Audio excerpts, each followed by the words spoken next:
கண் கண்ட தெய்வமே கலியுக வரதனே ஆறுமுகமான குரு அறிந்திட்டேன் உன் மகிமை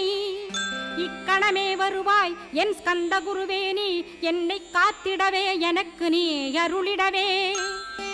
அரைக்கணத்தில் நீயும் ஆடி வருவாயப்பா வந்தனை தடுத்து வலிய ஆட்கொள் வரத குரோ அன்பு தெய்வமே ஆறுமுகமானவனே சுப்பிரமணியனே சோகம் அகற்றிடுவாய் ஞானஸ்கந்தரே ஞானம் அருள்வாய் நீ ஞான தண்டபாணியே என்னை ஞான பண்டிதனாக்கிடுவாய் அகந்தையலாம் அழித்து அன்பினை ஊட்டிடுவாய் அன்புமயமாக்கி ஆள்கொள்ளுவையப்பா அன்பை என் உள்ளத்தில் அசைவின்று நிறுத்திவிடு அன்பையே கண்ணாக ஆக்கி காத்திடுவாய் உள்ளும் புறமும் உன்னருளாம் அன்பையே உறுதியாக நானும் பற்றிட உவந்திடுவாய் எல்லை இல்லாத அன்பே இறைவழி என்றாய் நீ அங்கிங்க